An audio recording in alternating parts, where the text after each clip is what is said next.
Hello and welcome to another episode of What Travis Says, the only show on YouTube where, like a Time Lord's regeneration, here I am with a different conversation. My name is Travis, and let's talk about the age-old question, how do Time Lords age? Old question. Now, I cannot take credit for this theory. I found an article which pointed me in the direction of a Redditor by the name of Crawlspace Theory, who posted about this 3 years ago on Reddit, but I just now found this theory and I find it pretty amazing. Like I said, this theory is a few years old, so you may have seen it or heard about it, but it was too good of a topic for me to pass up. The theory states that Time Lords do not age rapidly when they are traveling through time, as exposure to the time vortex sort of keeps them young. It is only when they remain in one time for too long do they noticeably age. The first Doctor spent most of his life on Gallifrey. He aged, and then he stole a TARDIS and ran away. The 11th Doctor didn't age much during his 200-year farewell tour, but once he stopped and ended up on Trenzalore for 900 some odd years, he aged a lot. It makes sense. Time Lords get their regenerations from the time vortex. It would be logical that the time vortex would have some regenerative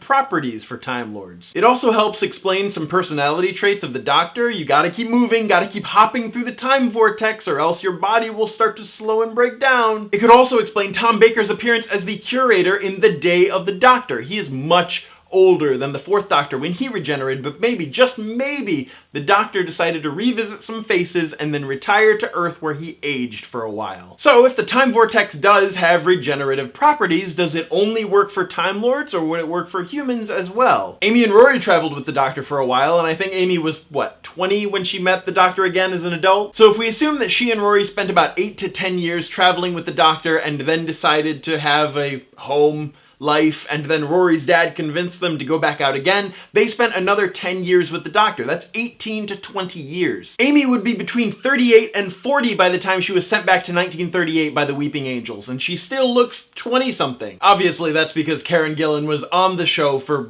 4 years? But it's really neat to have an in-show explanation. A Whovian explanation. A Whovian explanation.